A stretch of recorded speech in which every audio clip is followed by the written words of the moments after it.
నిన్న సరిపల్లి రాజేష్ గారు ఒక సంచలనమైన ఒక వ్యాఖ్య చేయటం సోషల్ మీడియా న్యూస్ ఛానల్లో అదొక హాట్ టాపిక్గా మారిపోయింది.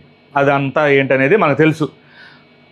పిఠాపురంలో కానీ ఆంధ్రప్రదేశ్ ఉమ్మడి కూటమి, టీడీపీ కూటమి, బీజేపీ అలాగే జనసేన కూటమి ఏదైతే ఉందో ఆ కూటమిని ఓడించడానికి నేను పనిచేస్తా. పవన్ కళ్యాణ్ జగన్మోహన్ రెడ్డి గారే ఉత్తముడు, మంచోడు, దళిత ద్రోహి పవన్ కళ్యాణ్ అని చెప్పేసి మహాసేన్ రాజేష్ నిన్న ఒక కాంట్రవర్షియల్ కామెంట్స్ అనేది చేయటం, వీడియో పెట్టి మాట్లాడటం, జనసేన ఎక్కడైతే పోటీ చేస్తుందో అక్కడ ఓడించడానికైతే మేము సర్వశక్తిలో పనిచేస్తాం, అంతేగాని జనసేనకు మాత్రం ఓటేయము, ఫ్యాన్కి అయినా వేస్తామేమో కానీ మేము చెప్పలేము అని చెప్పి నిన్న సాయంత్రం మాట్లాడటం జరిగింది. సరే, అసలు రాజేష్ సరిపల్లా ఇవన్నీ ఎందుకు మాట్లాడాడు, ఎందుకు జనసేన వ్యతిరేకిస్తున్నాడు అని అంటే అది పి గన్నవరం టికెట్ లాగేసుకుంది, బీజేపీతో పొత్తు పెట్టుకుంది, నరేంద్ర మోడీ సపోర్ట్ చేస్తానన్నాడు, పక్క నరేంద్ర మోడీ రిజర్వేషన్ తీసేస్తానంటున్నాడు, అలాగే రాజ్యాంగాన్ని మార్స్తానంటున్నా కూడా పవన్ కళ్యాణ్ దానికి మద్దతు తెలుపుతానని చెప్తున్నాడు. దానివల్ల ఇక్కడ అందరికీ చాలా రకాల ఇబ్బందులు వస్తాయి బీజేపీ వస్తే కనుక అని చెప్పి రకరకాల మాట్లాడుతున్నాడు. సరే, రాజేష్ మాట్లాడే దాంట్లో చేసే దాంట్లో అసలు పస ఎంత ఉంది, వాస్తవం ఎంత? మరి చంద్రబాబుని ఏమనాలి? మహాసేన్ రాజేష్ పవన్ కళ్యాణ్ని ఓడిస్తాను, పవన్ కళ్యాణ్ ఇచ్చేస్తానంటే అసలు పొత్తు పెట్టుకున్నది టీడీపీ కదా, జనసేనతోనూ బీజేపీతో. అంతేగాని బీజేపీ వచ్చి టీడీపీ చంకలో దూరో లేకపోతే ఈ పక్కన వచ్చి జనసేన వచ్చి ఈ చంకలో దూరింది కాదు కదా. బీజేపీ దగ్గరికిను జనసేన దగ్గరికి మీ సహాయం కావాలి, మీ పొత్తు కావాలి, మీరు లేకపోతే మేము గెలవలేము, నా వల్ల కాదు అని చెప్పి చంద్రబాబు నాయుడు వాళ్ళిద్దరి దగ్గరికి పోయి వాళ్ళని అడుక్కున్నాడు. ఇది అందరికీ తెలిసిందే. రాజేష్ అనేవాడు ప్రచారానికి క్యాంపెయినర్గా టీడీపీ పార్టీ రాజేష్ అనేవాడిని కొన్ని 36 ఎన్నో నియోజకవర్గాలలో పనిచేయరా అని చెప్పేసి టీడీపీ అధిష్టానం చంద్రబాబు నాయుడు, లోకేషో, విగ్గురాజో లేకపోతే వరలరామయ్యో చెప్పారు. వీడు పోతే అక్కడ నాకు మర్యాద ఇవ్వట్లా, మమ్మల్ని పట్టించుకోవట్లేదని చెప్పి వీడు ఒక ఏడు పెడుస్తున్నాడు రాజేష్ సరిపల్లా. అరే, నువ్వు అడగాల్సింది పవన్ కళ్యాణ్ కాదురా, నేను అక్కడికి వెళ్తే నన్ను దేకట్లేదు, నన్ను పట్టించుకోవట్లేదు జన సైనికులు, నేను గతంలో అమ్మ నా బూతులు తిట్టాను కదా కాపుల్ని, జన సైనికుల్ని, అది మనసులో పెట్టుకొని నన్ను పట్టించుకోవట్లా, నన్ను దొబ్బుతున్నారు, కొడతానికి మీదకు వస్తున్నారని చెప్పి నువ్వు చంద్రబాబుకో, లోకేష్కో, విగ్గురాజ్కో లేకపోతే ఆ పార్టీలు ఎప్పుడు పడితే ఎవడున్నాడు వరలరామయ్యకో, అచ్చెన్నాయుడుకో చెప్పుకోవాలి. వాళ్ళు ఏం చెప్తే అది చేయాలి. కానీ అదేమీ కాకుండా నీ ఇష్టానుసారంగా నువ్వు ఒక వీడియో పెట్టేసేసి నేను జనసేనని ఇచ్చేస్తాను, పవన్ కళ్యాణ్ ఓడిస్తానని చెప్పంటున్నావు. మరి చంద్రబాబుని ఏం చేస్తావు? చెప్పించుకొని కొడతావా? లోకేష్ని ఏం కొడతావు? గొడ్డలో ఓటు కొడతావా? నువ్వు అంటావు కదా నీ వీడియోలో. అసలు బీజేపీతో పొత్తు పెట్టుకొని లేకపోతే ముస్లిం రిజర్వేషన్ తీసేస్తానని చెప్పేసి నరేంద్ర మోడీ కానీ అమిత్ షా కానీ వీళ్ళందరూ అంత బహిరంగంగా మాట్లాడతారంటే చంద్రబాబు నాయుడు ఒక స్టేట్మెంట్ ఇవ్వట్లా. నువ్వు నిన్న కూడా రాజేష్గా నువ్వు మగాడి మాట మాట్లాడాడు జగన్మోహన్ రెడ్డి గారు, రిజర్వేషన్ జోలికి ఎవడొస్తాడు నేను చూసుకుంటానని చెప్పని అన్నాడు. పవన్ కళ్యాణ్ అనలేకపోయాడు ఆ మాట అని అంటున్నావు. మరి చంద్రబాబు కూడా అనలేదుగా, చంద్రబాబుని ఎందుకు అడగవు?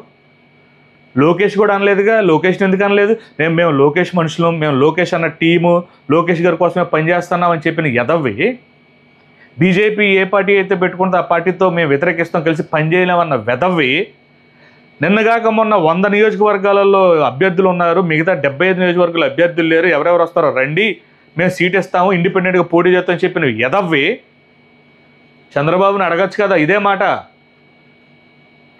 ఇక్కడ అర్థం చేసుకోవాల్సిందంటే ఏంటంటే అండి, ఏమీ లేదు, సింపుల్గా పవన్ కళ్యాణ్ని జనసేనని ఓడించడానికే చంద్రబాబు నాయుడు, లోకేషో, విగ్గురాజో, వరలరామయ్యో, అచ్చెన్నాయుడు ఆడిస్తున్న ఆట ఇది. ఎందుకంటే ఈడు ఒక అధికార ప్రతినిధి, ఒక పార్టీకి 40 సంవత్సరాలు రాజకీయ చరిత్ర ఉన్నటువంటి టీడీపీ పార్టీకి స్పోక్స్ పర్సన్ రాజేష్ సరిపల్లా. వాడంతటా వాడు వచ్చేసి ఒక వీడియో పెట్టి కూటమిలో ఉన్న ఒక పార్టీని, అందులో పవన్ కళ్యాణ్ పార్టీని నేను ఓడిస్తాను, నేను గెలవనివ్వను, దళిత ద్రోహి, అది ఇదని ఇన్ని మాటలు అనేసి ఇంతసేపు అవుతున్నా దాదాపు 20 గంటలు గడిచొస్తుంది వాడు నేను మాట్లాడిన దగ్గర నుంచి ఇప్పటి వరకు కూడా టీడీపీ పార్టీ నుంచి అధికారికంగా వీడి మీద చర్యలు తీసుకోవటం కానీ వీడి చేత క్షమాపణ చెప్పించడం కానీ ఏదీ జరగల. అంటే దీని వెనకమాల ఖచ్చితంగా చంద్రబాబు నాయుడు, టీడీపీ పెద్దలు మళ్ళీ జనసేనని సంకనాకించడానికే చూస్తున్నారు. ఇది ఏ మాటికి 100% టీడీపీ ఆడిస్తున్న ఆట. అందరూ ఏదో వైసీపీ దగ్గర డబ్బులు తీసుకున్నారు, వైసీపీ ప్యాకేజ్ ఇచ్చేసిందని చెప్పేసి అని అంటున్నాడు. వీడు నిజంగానే జనసేన బీజేపీ పొత్తులో ఉండి రాష్ట్రానికి బీసీలకి మైనార్టీలకి ఎస్సీలకి ఎస్టీలకి అన్యాయం జరుగుతుంది జనసేన వల్లే అనుకుంటే వీడు మొట్టమొదటిగా తిట్టాల్సింది టీడీపీని, చంద్రబాబుని, లోకేష్ని తిట్టాలి. వాళ్ళను వదిలేసి వాళ్ళు మాకు మర్యాద ఇచ్చారు, మాకు చాలా గౌరవం ఇచ్చారు, అది చేశారు ఇది చేశారు అని చెప్పి ఈ లంగా లఫంగా మాటలనే మాట్లాడతాడు. ఎందుకు ఈ రాజేష్ గారి చేతగానే మాటలు? అంటే ఒక పక్కనేమో పొత్తు పెట్టుకొని అదే చంద్రబాబునేమో పొగుడుతూ, ఈ పక్కనేమో పవన్ కళ్యాణ్ వచ్చేటప్పటికేమో తిడుతున్నాడు. పవన్ కళ్యాణ్ ఎన్ని స్థానాలు? 21 కదా పోటీ చేసేది అసెంబ్లీ స్థానాలు. ఈ కూటమిలో ఎక్కువ స్థానాలు పోటీ చేసేది చంద్రబాబే కదా, టీడీపీ పార్టీ కదా.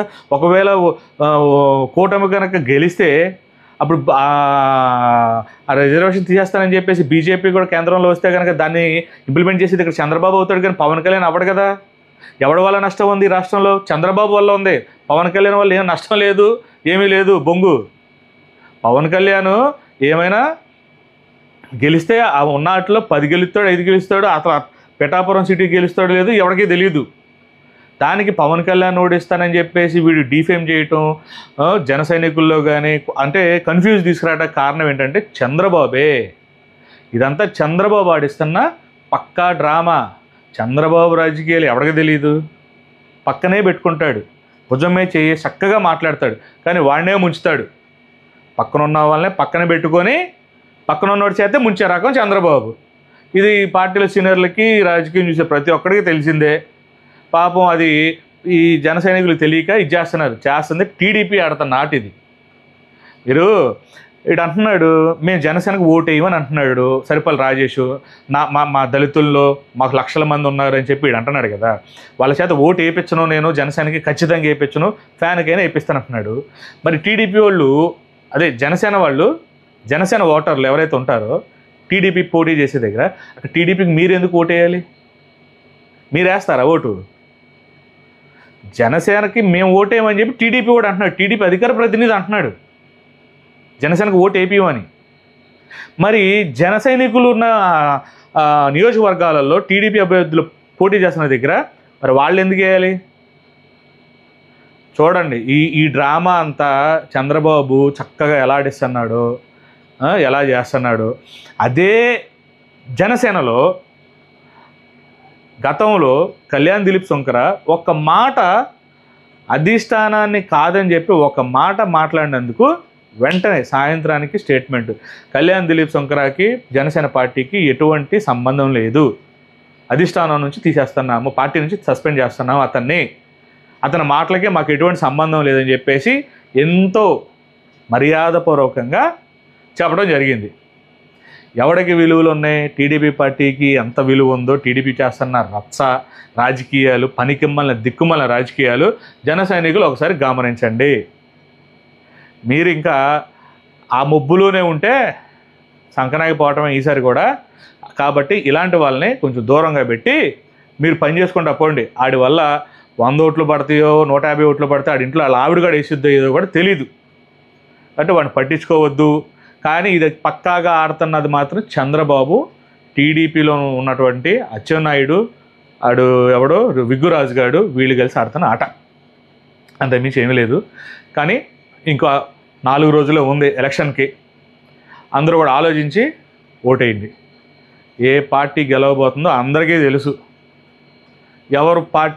ఏ పార్టీ వస్తే సామాన్యులకి, మధ్యతరగతి వాళ్ళకి, వెనకబడిన వారికి ఏమైనా చేయగలిగితే చేసే పార్టీ మనకు తెలుసు కదా.